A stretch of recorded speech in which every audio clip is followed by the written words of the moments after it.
Nous avons envie de croire qu'il y a une raison à tout, que tout ce qui nous entoure peut être expliqué, y compris les phénomènes les plus étranges et les plus surprenants. Mais certaines choses dépassent pourtant notre entendement. En Allemagne, des médecins légistes créent la polémique avec une découverte qu'ils font sur une momie égyptienne vieille de 3000 ans. Au Mexique, les membres d'une tribu repoussent les limites de l'endurance humaine. Capables de courir sur une distance de 800 km, on les appelle les surhommes. À San Francisco, des milliers de lions de mer ont fui avant un tremblement de terre. Certains chercheurs pensent qu'ils sont capables de deviner l'arrivée d'une catastrophe naturelle. À Rome, un livre mystérieux vient d'être découvert. Le destin de l'humanité pourrait-il tenir au secret qu'il renferme? La logique de la science et la persévérance des chercheurs nous permettront-elles de percer ces mystères? Ou bien sommes-nous condamnés à nous poser la question, est-ce bizarre ou pas?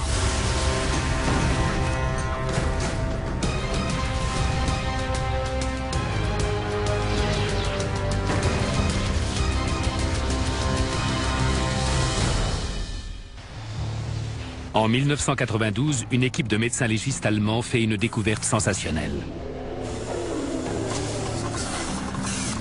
Le corps de cette momie égyptienne vieille de 3000 ans contiendrait des traces d'une drogue qui n'a pas été introduite en Égypte avant la fin du 19e siècle. La cocaïne. Canular scandaleux ou impensable réalité.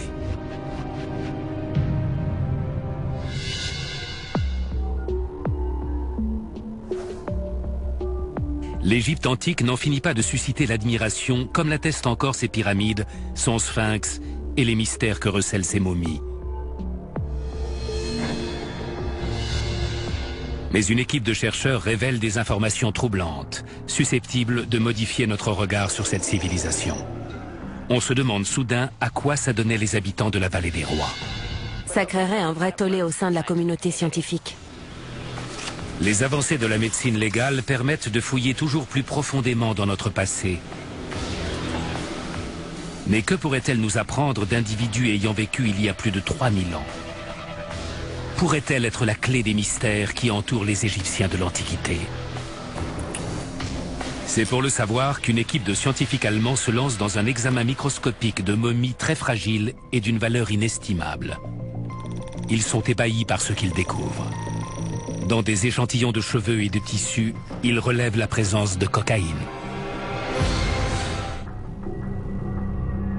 Mais comment est-elle arrivée là? Le premier mystère se rapporte à la plante de coca dont la cocaïne est un dérivé. Ne poussant qu'en Amérique du Sud, elle n'a jamais fait partie de la flore africaine. Comment de la cocaïne sud-américaine a-t-elle donc pu se retrouver dans des momies égyptiennes? Bernard Ortiz de Montellano est anthropologue médical. Comme beaucoup d'autres universitaires, il doute de la validité de ces découvertes. J'étais très sceptique. Alors j'ai lu leur compte-rendu et j'ai fait mes propres recherches. L'anthropologue Charlene Klingman est elle aussi déconcertée. Trouver de la cocaïne sur des momies, c'est surprenant. Comparer les Égyptiens de l'Antiquité aux précolombiens contribuera peut-être à lever ce mystère. Y avait-il un lien entre ces deux peuples? Ces civilisations ont toutes deux bâti des pyramides, et toutes les deux momifiaient leurs morts. Les Égyptiens utilisaient pour cela des sels et des résines, tandis qu'au Pérou, on laissait les momies sécher naturellement. Mais les Péruviens consommaient-ils de la cocaïne il y a 3000 ans? Larry Cartmel est médecin légiste. Il a cherché la présence de cocaïne chez plusieurs momies péruviennes. Les tests n'ont rien donné sur les premières momies. Mais la 5e des 8 que nous avions contenait des dérivés de cocaïne. On ne savait pas que les métabolites de la cocaïne pouvaient se conserver plus de 1000 ans. À ce jour, la plus vieille momie qui en contenait a 3000 ans. La cocaïne est un anesthésiant et un antalgique très efficace. On a d'abord pensé qu'elle servait à des fins médicales. Mais on s'est rendu compte que la moitié de la population consommait des feuilles de coca. L'usage de cette substance était sans doute bien plus répandu que beaucoup d'anthropologues ne l'avaient cru jusqu'alors. La présence de cocaïne chez des momies égyptiennes et péruviennes soulève de troublantes interrogations. Ces deux cultures auraient-elles vraiment interagi? Les Égyptiens auraient-ils voyagé jusqu'en Amérique du Sud? Si quelqu'un avait assez de preuves pour démontrer qu'ils ont traversé l'Atlantique, ça créerait un vrai tollé au sein de la communauté scientifique. Les Égyptiens auraient-ils effectué le périlleux voyage vers l'Amérique avant Christophe Colomb? Beaucoup avant lui ont péri au cours de cette traversée. Un voyage de 11 000 km en haute mer suppose une bonne connaissance des courants marins, des vents et des étoiles. Bien que de 3000 ans antérieurs à l'époque des caravelles, la civilisation égyptienne était technologiquement très avancée. Mais disposait-il des connaissances nécessaires pour traverser un océan? Remonter le Nil pour faire du commerce avec le reste de l'Afrique, c'est une chose. Mais qu'ils aient pu traverser l'Atlantique et entrer en contact avec une civilisation radicalement différente de la leur, cela représenterait un accomplissement prodigieux. Les embarcations des Égyptiens de l'Antiquité étaient pour la plupart faites de papyrus, une plante semblable au roseau. De par leur taille réduite et le caractère primitif de leur voilure et de leur gréement, il est très improbable que de tels bateaux aient pu accomplir un voyage aller-retour jusqu'en Amérique du Sud. Ça ne paraît pas possible. Ce serait un exploit extraordinaire.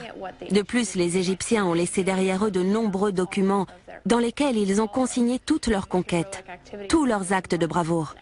Or, il n'y a aucune trace d'une telle traversée. Il y a bien des preuves d'un savoir-faire maritime, mais rien ne porte à croire qu'ils aient découvert un nouveau continent. Même si les Égyptiens avaient possédé la technologie nécessaire pour faire cette traversée, cette théorie se heurterait à un autre problème. Il n'y a aucune trace d'un passage des Égyptiens en Amérique du Sud à cette époque. Et aucun artefact sud-américain n'a été trouvé sur les sites archéologiques égyptiens. S'ils étaient entrés en contact avec les précolombiens, ils auraient sûrement ramené avec eux du maïs ou d'autres produits locaux. Mais rien de ce genre n'est apparu dans aucune fouille archéologique. On n'a aucune preuve de cela en Amérique, et aucune en Égypte. On n'a aucun hiéroglyphe faisant état de cocaïne, d'un voyage aux Amériques ou d'expédition dans une barque de papyrus. Rien n'indique que des Égyptiens de l'Antiquité aient rencontré les précolombiens, ou qu'ils aient effectué un tel voyage.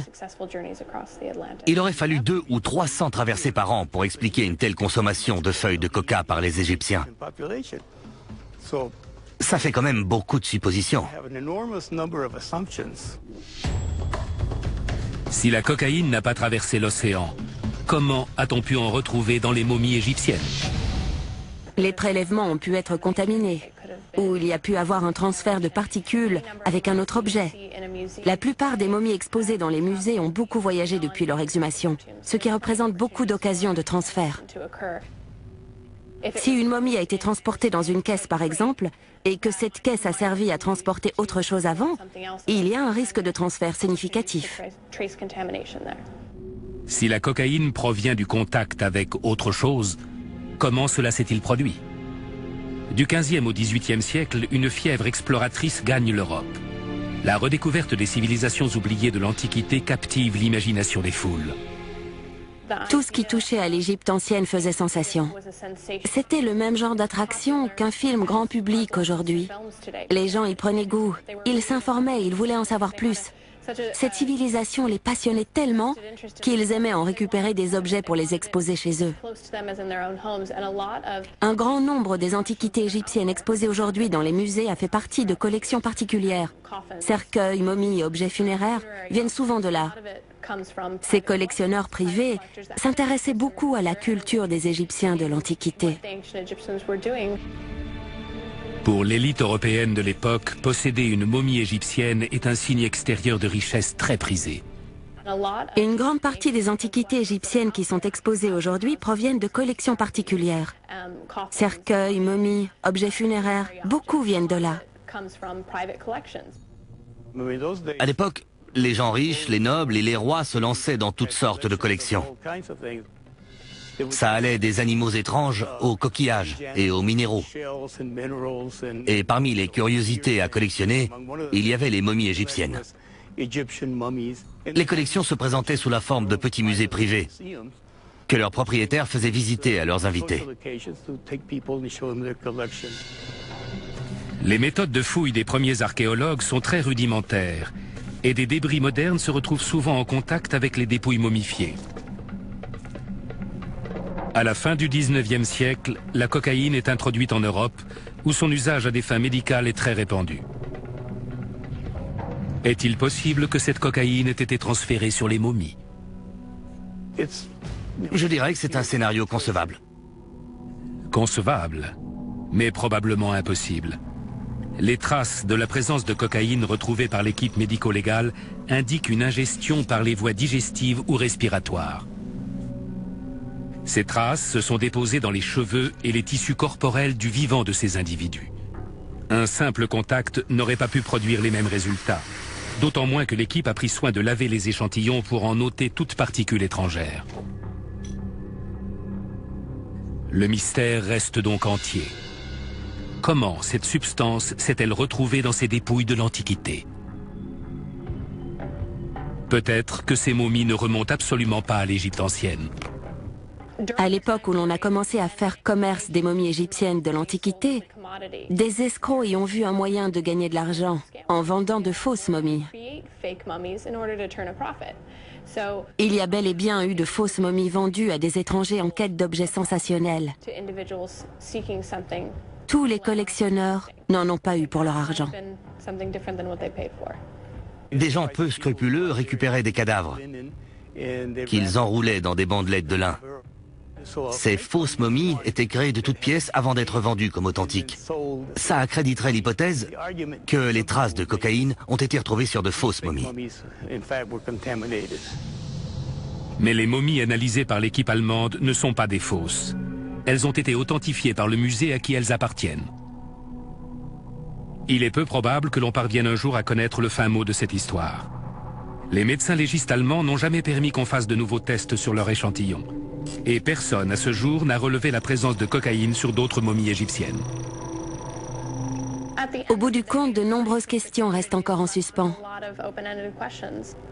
La communauté scientifique a encore beaucoup de réponses à apporter. On ne sait rien de plus. Bizarre, ou pas.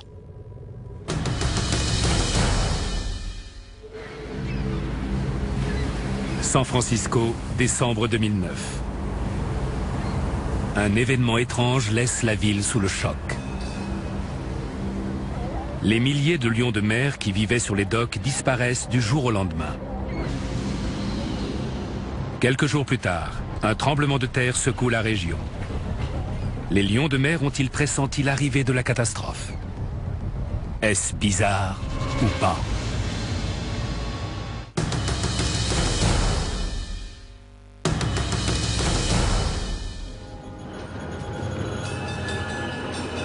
San Francisco compte parmi les premières destinations touristiques aux États-Unis. Une des attractions phares de la ville est la colonie de lions de mer de la Jetée 39. Cela fait plus de 20 ans qu'ils s'y prélassent. Mais en décembre 2009, quelque chose d'incroyable se produit. Les lions de mer disparaissent presque tous du jour au lendemain. Mais pour quelle raison? Là, je ne peux pas vous aider. C'est comme si la place Saint-Marc n'avait plus ses pigeons. Avant, il y en avait partout sur la jetée.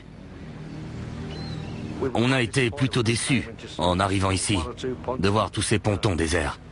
On ignore pourquoi les lions de mer sont partis.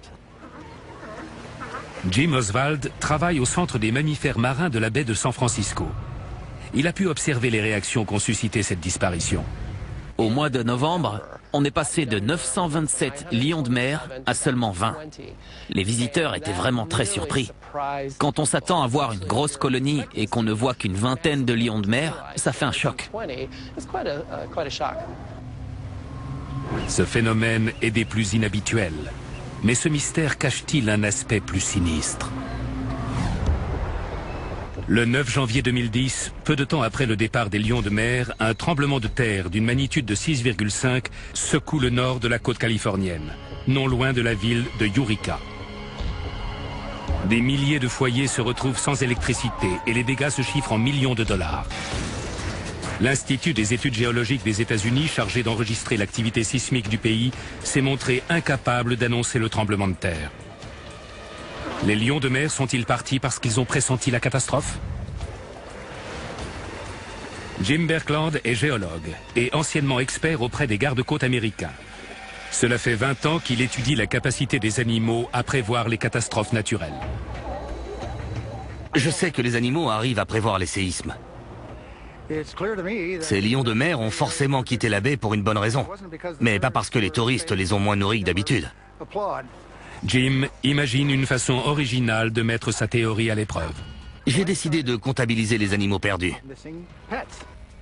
En 1979, après une série de 4 séismes en Californie, il relève les avis de recherche d'animaux de compagnie dans les journaux locaux. Le nombre d'animaux perdus a-t-il augmenté juste avant les secousses? Le nombre d'animaux perdus atteignait un pic avant les tremblements de terre. Il n'y avait jamais eu plus d'une quinzaine d'annonces pour des chats. Et là, il y en avait 27. Et aussi 58 annonces de chiens perdus. Ces chiffres marquaient un record. Il devait y avoir quelque chose qui faisait réagir ces animaux. Il est intéressant de constater que des comportements similaires ont été remarqués chez des animaux du monde entier.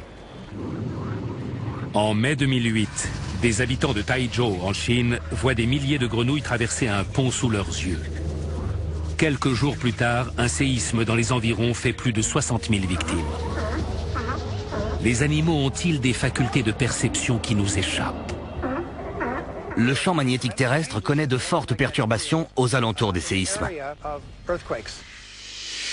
Certains scientifiques pensent que les forces s'exerçant sur la croûte terrestre au niveau des lignes de faille qui séparent 2 plaques tectoniques émettent des signaux électromagnétiques quelques heures avant qu'un séisme ne se produise.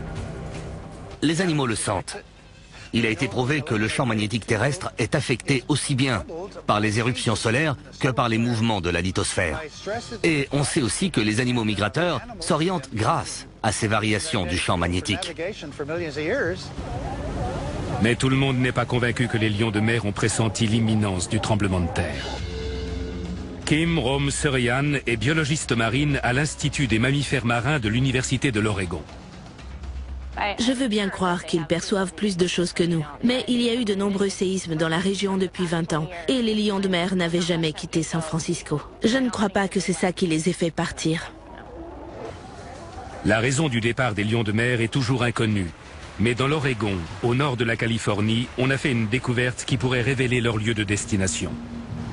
Dan Harkins est le responsable des grottes aux lions de mer de Florence, dans l'Oregon, à 800 km au nord de San Francisco. Une semaine exactement après l'exode massif de la jetée 39, Dan remarque une augmentation de la population de lions de mer dans l'Oregon. Pourrait-il s'agir de la colonie de San Francisco? Les lions de mer de Steller sont les plus gros de la famille des Otaridae. En hiver, comme maintenant, cette grotte en abrite autour de 500. Juste avant Thanksgiving, on a entendu parler de rassemblements de lions de mer à environ 400 mètres au nord. Des témoins nous ont montré les photos qu'ils avaient prises. Je n'en croyais pas mes yeux.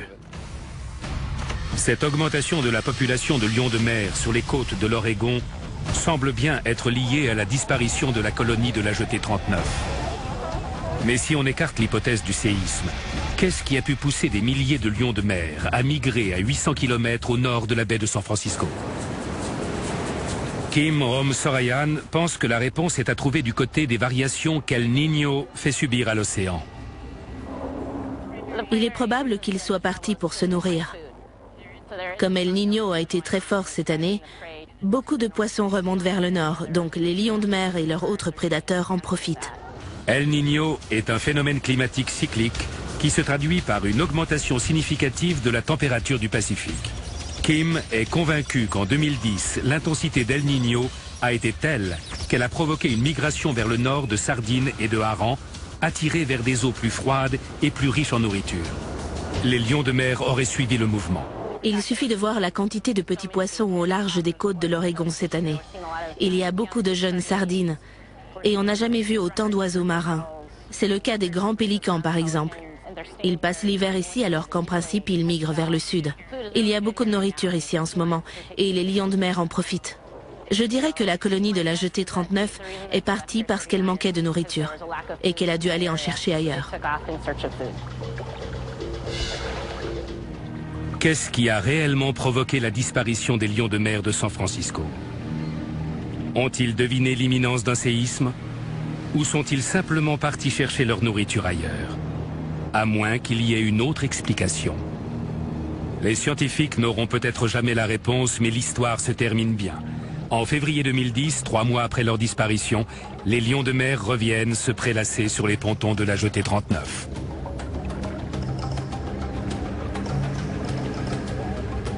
Le mystère reste entier, mais les habitants de la baie peuvent dormir sur leurs 2 oreilles.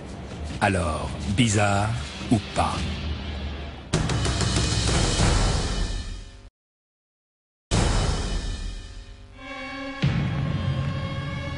Au fil des siècles, certains livres et manuscrits mystérieux ont semé la panique et suscité la controverse. Selon certains, Nostradamus annonçait dans ses prophéties la montée du nazisme, les attentats du 11 septembre et même la fin du monde.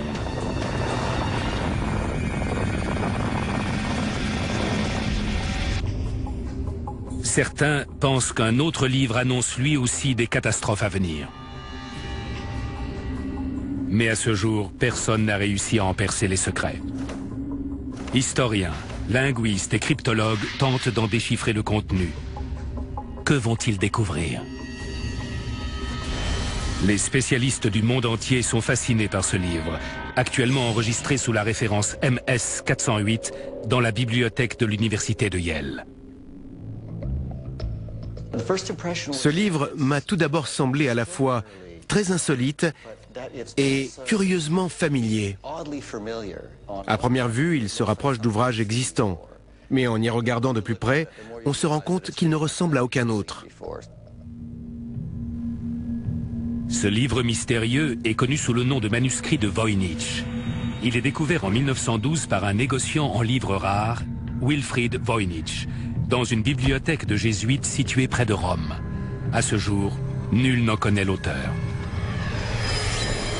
Un siècle après sa découverte, des historiens tels que le professeur Nicolas Terpstra travaillent encore à comprendre ce qu'il contient.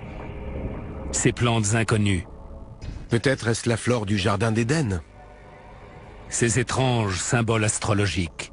Le système astrologique d'un univers occulte? Et encore plus mystérieux, cette écriture qui couvre les pages du manuscrit et que nul à ce jour n'est parvenu à déchiffrer. Quand on essaie de lire cette écriture, on se dit que c'est impossible à comprendre, mais que si on y arrivait, on aurait la réponse à toutes nos questions. Quel secret mystérieux le manuscrit de Voynich renferme-t-il? Contient-il des prédictions semblables à celles de Nostradamus, qui nous annoncerait l'Apocalypse? La première mission des chercheurs consiste à déterminer l'âge de ce livre. En 2009, une équipe de l'Université de l'Arizona en donne une bonne approximation grâce à une datation du parchemin au carbone 14. On découvre alors que le livre a sans doute été écrit au début du XVe siècle, durant le Moyen-Âge tardif. Cette information cruciale suffira-t-elle à lever les mystères du manuscrit de Voynich? Au XVe siècle, l'Europe vit la fin d'un Moyen-Âge qui aura duré 1000 ans et s'engage dans une ère nouvelle d'innovation et de découverte. Au début du XVe siècle, le monde est en plein essor. Les gens deviennent plus créatifs, plus inventifs. Cette ère d'innovation est notamment marquée par un nouvel engouement pour les sciences occultes, parmi lesquelles l'alchimie. De nombreux livres écrits à cette époque sont supposés contenir des informations relatives à l'alchimie. L'un des plus célèbres est La magie naturelle, écrit par Giambattista della Porta. Les livres de secrets étaient courants à l'époque. Il y avait cette idée répandue que les seules vérités réellement importantes n'étaient pas apparentes. La connaissance véritable était forcément cachée. À l'époque, les sciences occultes sont considérées comme de l'hérésie. C'est pour cela que les auteurs d'ouvrages qui s'y consacrent utilisent souvent des techniques leur permettant de camoufler ces écrits compromettants. Beaucoup de ces écrits étaient dissimulés pour des raisons politiques. Une des méthodes les plus basiques consiste à écrire dans une langue que peu de gens comprennent. Un grand nombre de langues oubliées ont été redécouvertes au début du XVe siècle. C'est notamment à cette époque qu'on s'est de nouveau intéressé aux hiéroglyphes égyptiens. Le manuscrit de Voynich s'inspirerait-il d'une langue ancienne, redécouverte par un érudit du XVe siècle? Stephen Chrysomalis est expert en linguistique. Des dizaines, voire des centaines de milliers de langues ont dû être parlées depuis les débuts de l'humanité, et la plupart ont disparu. Le manuscrit de Voynich est fascinant parce qu'il a vraiment l'air d'un texte qu'on pourrait arriver à lire. Beaucoup de caractères ressemblent à ceux de l'alphabet romain, mais si on se plonge dedans, on n'y comprend rien. Les linguistes ont donné un nom à la langue utilisée dans le manuscrit. S'il s'agit bien d'une langue, sa complexité la rend impossible à déchiffrer. Bien que certains caractères nous paraissent familiers, les experts se perdent en conjectures sur leur signification ou la manière dont ils interagissent. Dans la plupart des langues, les mots les plus fréquents d'un texte seront des mots courts. Vous pouvez ouvrir n'importe quel livre au hasard et je vous garantis à 100% que les mots les plus fréquents seront des monosyllabiques, tels que « a », « ça »,« la », etc. Les mots les plus fréquents du manuscrit de Voynich ne sont pas des mots courts. Et c'est très étrange. Le texte du manuscrit semble avoir le même degré de sophistication qu'une véritable langue écrite. Et pourtant, il n'a pas la moindre ressemblance avec aucune des langues connues.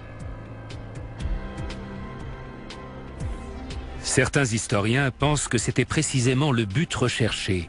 L'auteur anonyme du manuscrit aurait voulu que ses secrets restent à l'abri des regards, jusqu'à la fin des temps.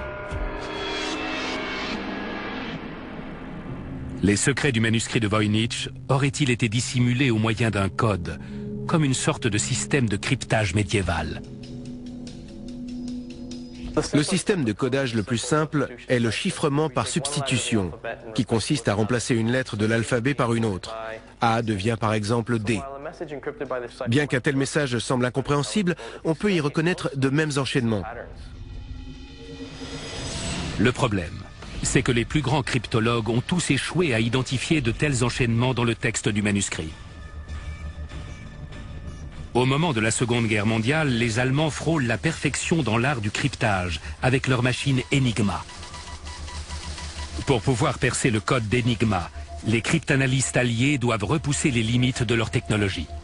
Les gouvernements des pays alliés ont réuni des centaines voire des milliers de leurs plus brillants chercheurs qu'ils ont chargés d'élucider le fonctionnement du cryptage allemand. Percer le code impliquait de tester des dizaines de milliers de combinaisons différentes. Comme cela représentait trop de calculs à effectuer à la main, ils ont dû inventer des machines capables de le faire à leur place. Grâce à l'aide de Colossus, le premier ordinateur électronique programmable, les Alliés parviennent à percer le cryptage le plus sophistiqué jamais mis au point.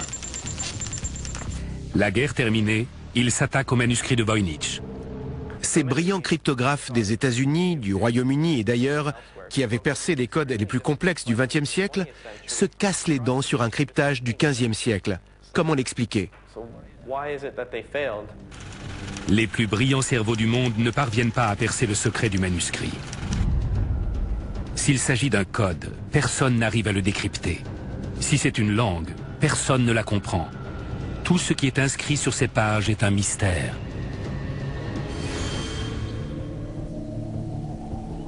Gordon Rogge est un spécialiste du manuscrit de Voynich. Il pense avoir trouvé la réponse. Selon lui, ce n'est pas ce que l'on voit sur le manuscrit qui est au centre de l'énigme, mais ce que l'on n'y voit pas. Même les calligraphes les plus minutieux font des erreurs. Pour les corriger, il faut effacer l'encre en grattant le parchemin pour ensuite réécrire le texte correct par-dessus. Il n'y a aucune trace de telle correction sur le manuscrit de Voynich. Ironiquement, la perfection des calligraphies du manuscrit pourrait en être le talon d'Achille.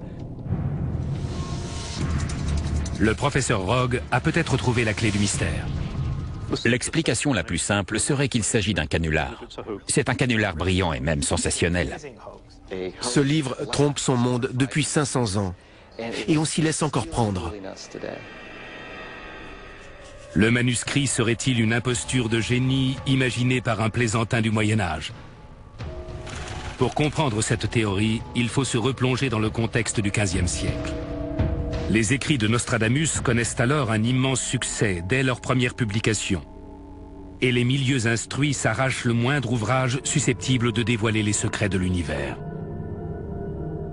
Il y avait une forte demande pour des ouvrages de ce genre en raison de leur rareté et du mystère qui les entourait. Pour un banquier de la Renaissance, un tel manuscrit était une possession comparable à celle d'un Van Gogh aujourd'hui. C'était un signe extérieur de richesse intérieure. Même si la fabrication du manuscrit a été motivée par l'argent, comment son auteur est-il parvenu à donner à son contenu l'apparence d'une véritable langue? Jusqu'ici, on avait pensé qu'il aurait fallu des dizaines d'années pour écrire la quantité de charabia équivalente au contenu de ce livre. Il est très difficile d'écrire un texte avec des mots imaginaires. On en vient rapidement à répéter toujours la même chose. Ce genre de technique aurait été facile à identifier. Le professeur Rogue a une théorie radicalement nouvelle. Créer le manuscrit aurait en fait été très facile. Il va aujourd'hui mettre cette théorie à l'épreuve. L'expérience doit montrer s'il est possible de générer une grande quantité d'un texte s'apparentant par de nombreux aspects à du voynichois. Il s'agit aussi de montrer si cette méthode aurait permis de produire un tel livre assez rapidement pour que le mobile de la supercherie ait pu être l'argent. Gordon Rogue espère que son expérience démontrera qu'il a été possible de réaliser le manuscrit facilement et rapidement. Il a fait appel à 3 calligraphes hors pair, chacun assis face à un tableau comportant 600 cases vierges.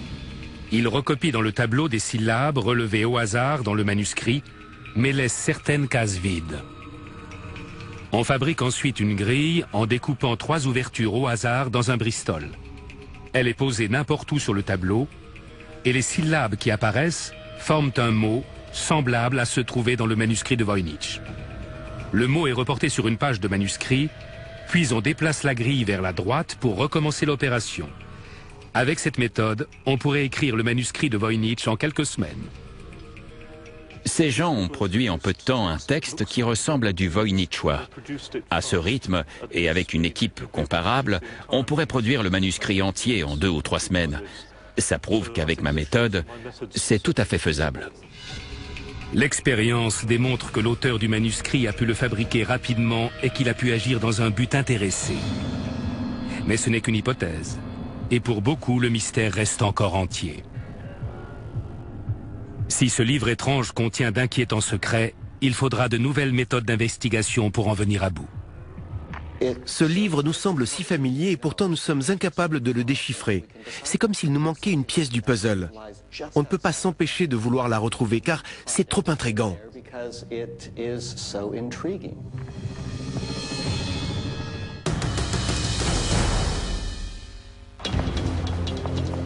Le marathon. Cette course de 42 km est l'une des disciplines sportives les plus éprouvantes qui soient. Les coureurs qui participent à cette redoutable épreuve d'endurance voient leur nom inscrit au panthéon des meilleurs athlètes du monde. Mais sont-ils vraiment les meilleurs? Dans les montagnes reculées du nord du Mexique, une tribu méconnue repousse les limites de l'endurance humaine. Ils peuvent parcourir 700 km, soit l'équivalent de 16 marathons en à peine plus de 2 jours. Comment est-ce possible?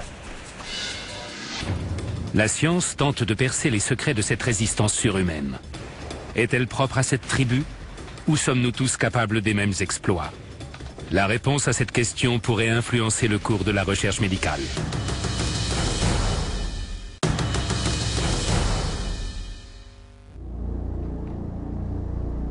C'est dans le massif montagneux reculé de la Sierra Madre, au nord du Mexique, que s'étendent les canyons arides de Barranca del Cobre, où vit la tribu des Tarahumara, ceux qui courent. Les Tarahumara peuplent cette région depuis 500 ans. Leur nom leur vient de leur capacité à parcourir des distances surhumaines sans chaussures adaptées. Comment font-ils? Chris McDougall est un ancien marathonien. Il est stupéfait par l'extraordinaire endurance dont font preuve les Tarahumara. On parle d'une tribu entière qui peut courir plus de 160 km. Ils font sans broncher 300 ou 400 km d'une seule traite. Et pas seulement quelques-uns. Ils en sont tous capables, hommes et femmes, jeunes et vieux. Leur record pour une seule course correspond à la distance sidérante de 700 km parcourus en un peu plus de 48 heures. Ce qui revient par exemple à courir depuis New York jusqu'à Cleveland. Parcourir en une seule fois une distance équivalente à plus de 16 marathons est un exploit qui défie l'entendement. Mais le plus étonnant est leur manière de courir.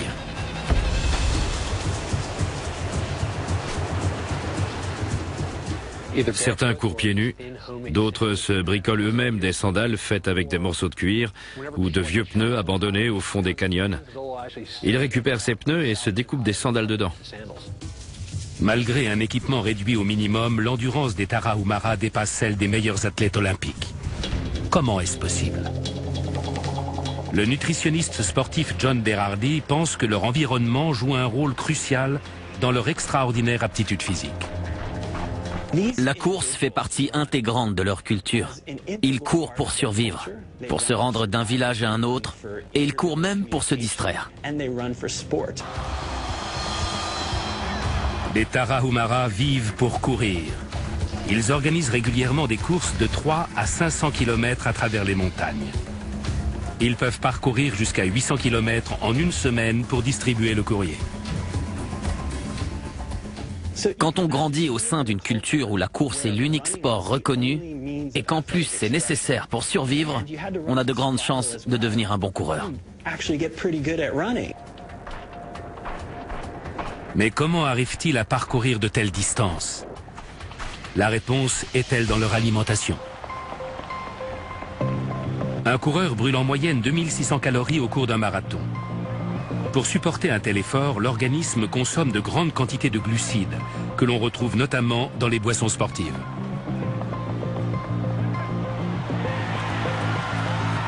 Les glucides sont stockés dans les muscles sous forme de glycogène, avant d'être transformés en énergie au gré des besoins.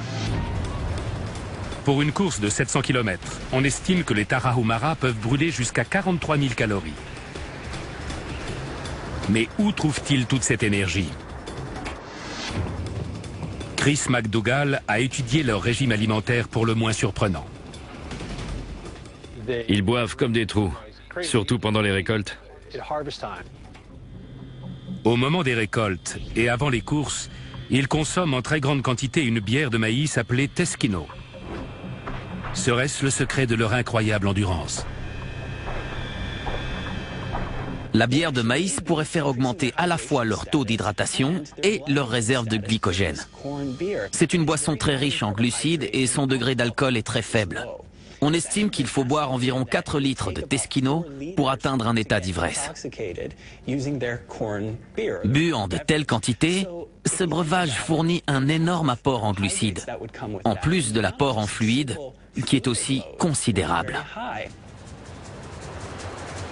Mais leur régime alimentaire suffit-il à expliquer la résistance surhumaine des Tarahumara? Pour Dan Lieberman, il pourrait y avoir une autre explication. Cette capacité à courir sur de très longues distances leur vient de nos ancêtres, qui étaient chasseurs. Notre existence moderne est si éloignée de la leur que nous avons perdu cette aptitude physique. Il y a des centaines de milliers d'années, les chasseurs de la préhistoire devaient traquer leurs proies sur de longues distances. Ils les pourchassaient jusqu'à ce qu'elles meurent, épuisées par la chaleur. Cette technique porte le nom de chasse à l'épuisement, et les Tarahumara la pratiquent encore de nos jours. Il s'agit de poursuivre un animal à un rythme qui le force à courir. La plupart des quadrupèdes ont besoin de halter pour récupérer. Comme ils ne peuvent pas halter en pleine course, ils s'échauffent de plus en plus. L'évolution a doté l'homme d'atouts qui lui permettent de parcourir de longues distances. Mais sommes-nous tous faits pour courir? Des pieds jusqu'à la tête, notre corps fourmille de caractéristiques qui nous permettent de courir de longues distances, comme notre manière d'exploiter et d'emmagasiner l'énergie de notre alimentation, d'économiser cette énergie ou encore de récupérer nos forces. Les Tarahumara ont conservé ces aptitudes parce qu'ils les cultivent dès leur plus jeune âge. La plupart d'entre nous naissent avec le même potentiel, mais nous ne l'exploitons pas. Pour le professeur Lieberman, la faute en revient à notre mode de vie moderne, qui ne nous impose presque aucun effort physique. Pourquoi irait-on traquer une proie jusqu'à l'épuisement de nos jours, alors qu'il suffit d'aller au supermarché pour acheter un steak? Mais il pense qu'il y a une autre raison pour laquelle nous ne courons pas comme les Tarahumara. Quand nous nous sommes intéressés à la course pieds nus ou en chaussures minimalistes, nous avons découvert des aspects intéressants dans leurs habitudes de course, dont nous pourrions bénéficier nous aussi. Les Tarahumara n'utilisent pas de chaussures de course conventionnelles. Ils portent de fines sandales artisanales, appelées huaraches, ou bien courent pieds nus. Serait-ce la raison de leur extraordinaire endurance?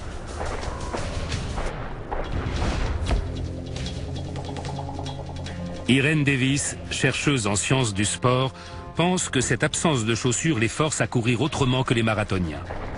Cela pourrait expliquer l'endurance des Tarahumara.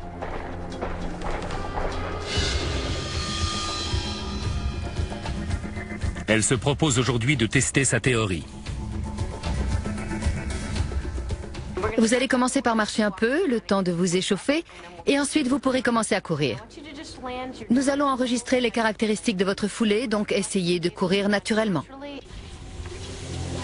Quand le coureur témoin porte des chaussures de course, son talon touche le sol en premier, et le reste de la plante du pied se pose ensuite. Dans le jargon des coureurs, on parle d'attaque-talon, une technique considérée depuis longtemps comme la meilleure qui soit. Mais les résultats de l'expérience remettent cette idée en question. Voici une représentation de votre jambe en pleine course. La flèche rouge correspond à la force de réaction du sol qui s'exerce sur votre talon, puis sur votre pied en direction de votre centre de gravité. Ce graphique indique l'intensité de la force de réaction du sol à chaque foulée. On peut observer un pic très net au moment où votre talon touche le sol. Nous pensons qu'un tel pic peut entraîner des lésions. Le test suggère que courir en chaussures imprimerait un choc plus violent sur nos pieds et nos jambes, ce qui augmenterait les risques de blessures. L'amortissement renforcé des chaussures de course aurait en réalité un effet néfaste.